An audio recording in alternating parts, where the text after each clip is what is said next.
Ketemu lagi di Sport Mania. Sebelum menonton, jangan lupa untuk selalu tekan tombol subscribe dan loncengnya dulu untuk mendapatkan info terupdate dari Sport Mania.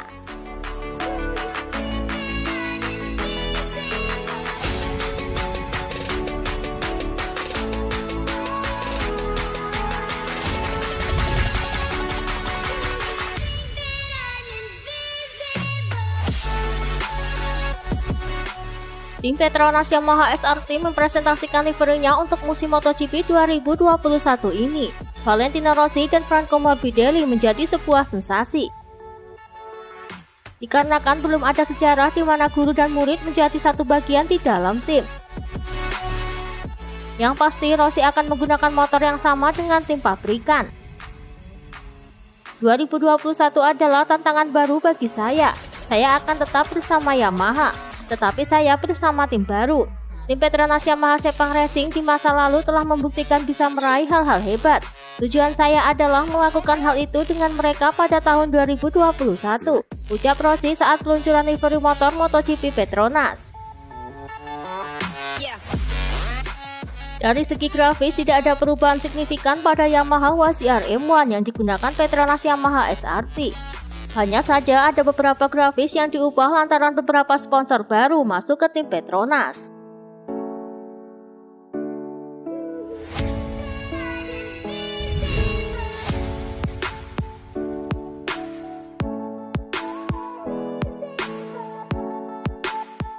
Pembalap Suzuki X-Star Alex Rins memiliki motor untuk latihan di sirkuit, yakni GSX-R 1000. Ia memberi nama motor latihannya itu dengan Susi.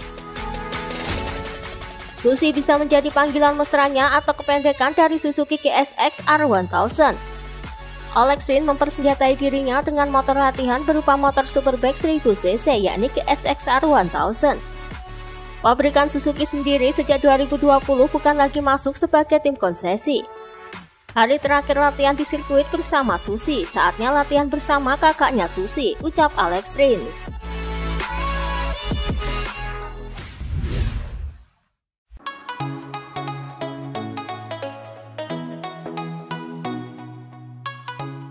Pembalap tim Monster Energy Yamaha Fabio Quartararo tidak berhenti untuk berlatih menjelang kompetisi MotoGP 2021, termasuk jelang latihan resmi di Losail Qatar pada awal Maret nanti.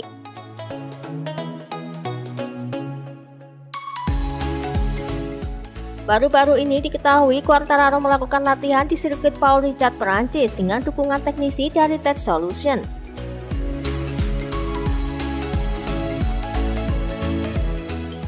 Dalam hal ini, sesuai regulasi, maka Quartararo menggunakan motor Superbike Yamaha WZF R1 yang melarang tegas menggunakan motor prototip.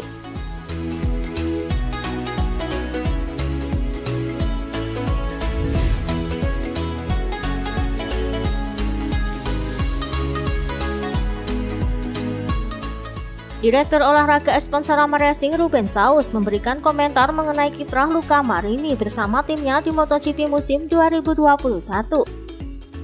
Saus percaya bahwa Marini bisa sesukses Valentino Rossi di MotoGP lantaran memiliki kecerdasan yang luar biasa.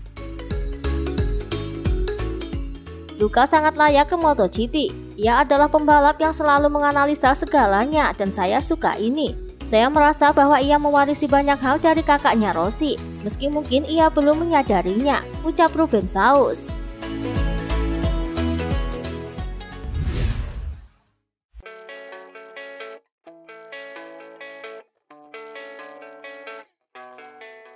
Keinginan Valentino Rossi memiliki tim balap sendiri membuka kemungkinan Andrea Dovizioso comeback ke MotoGP.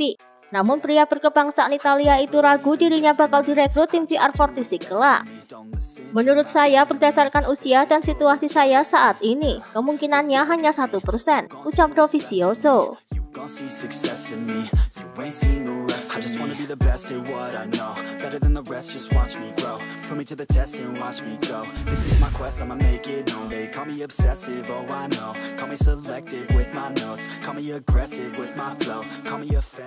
Performa Joan Mir pada MotoGP 2020 memang memukau dengan konsistensinya.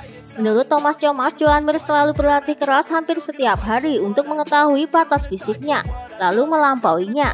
Baik itu latihan di gym, latihan motor di sirkuit, dan latihan motocross menjadi gaya hidup yang makin ketat bagi Joan Mir sejak naik ke MotoGP. Tak heran jika fisiknya mampu sembuh lebih cepat dan durabilitasnya dalam persaingan ketat bisa lebih lama dibandingkan pembalap lain, ucap Thomas Thomas.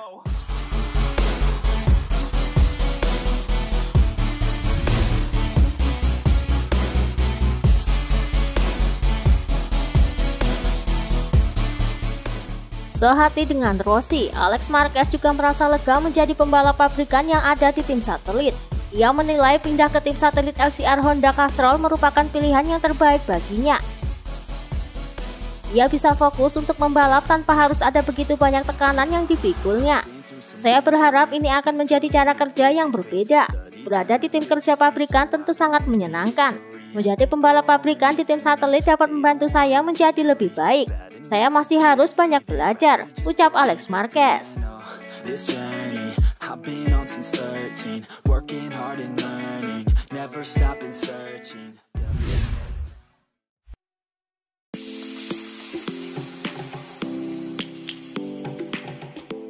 Manajer tim Repsol Honda Alberto Puig menyebut bahwa Marc Marquez merupakan pembalap yang benar-benar berbeda dari semua pembalap papan atas yang pernah bekerja sama dengannya. Ketika Marc Marquez mengenakan helmnya dan pergi ke lintasan, Anda tahu sesuatu yang akan terjadi, sesuatu yang spesial. Selain itu, jika Anda mengobrol dengannya, Anda tahu ia tak main-main. Namun ia sungguh-sungguh mudah diajak bekerja sama, karena ia tak pernah sok superstar, ucap Puig.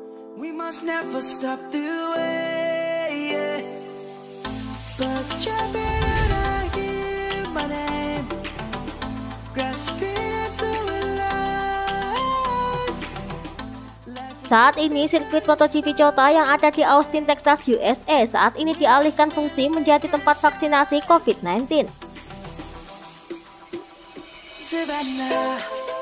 Lebih tepatnya untuk penyuntikan yang sifatnya drive-in, jadi diperuntukkan bagi pengguna mobil dan mereka wajib antri sesuai dengan jadwal masing-masing.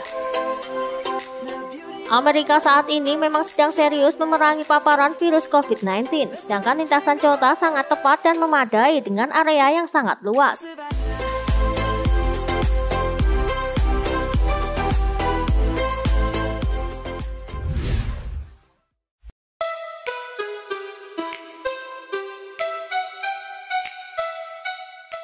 Kabar buruk datang dari Mika Kallio menjelang tes MotoGP pertama di Qatar. Ia dikabarkan mengalami patah tulang tibia dan fibula saat mengendarai sepeda motor di atas es di Finlandia.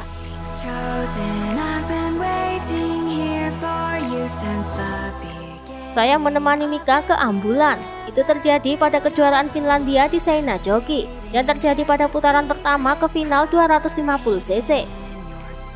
Mika membuat kesalahan kecil. Ia bisa menghindari jatuh, tetapi ia tidak memiliki cukup zona run-off, jadi ia harus melewati tembok salju.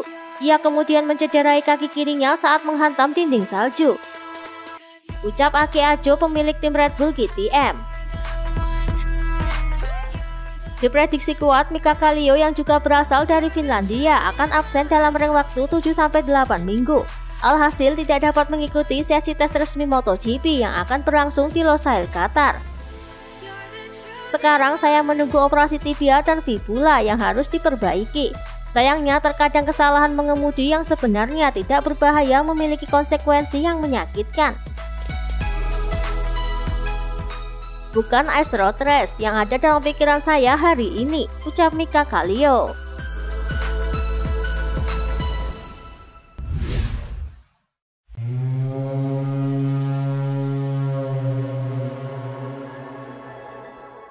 Bos KTM T3 Hervé Poncharal memberikan prediksi mengenai kiprah para tim satelit di MotoGP 2021. Ia berpendapat bahwa tim-tim satelit mampu berbicara lebih banyak pada MotoGP 2021. Seperti diketahui, peran tim satelit dalam sejarah ajang balap memang ucap kali dipandang sebelah mata.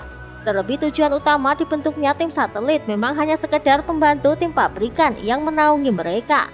Dengan fakta tersebut, wajar apabila kans para pembalap tim satelit untuk setidaknya ikut dalam perburuan gelar juara acap kali tidak menjadi prioritas. Bahkan tidak sedikit mereka justru diminta mengalah para pembalap yang membela tim pabrikan.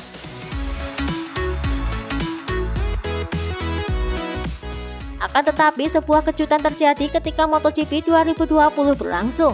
Pada MotoGP 2020, para tim satelit justru berhasil menunjukkan taringnya. Jujur saja, saya rasa tim satelit juga bisa menjadi juara, mengingat kini nyaris semua tim independen mendapatkan mesin yang setara. Anda bisa lihat tahun lalu, dengan segala hormat kepada tim pabrikan, tim satelit memang lebih banyak dari mereka. Jika Anda lihat apa yang terjadi pada Yamaha, jelas tim satelit mereka tahun lalu adalah tim pabrikan. Saya tak mau sebut satu persatu, tapi di atas kertas tim satelit mempunyai kans merebut kemenangan dan gelar dunia, saya yakin, ucap Poncharal.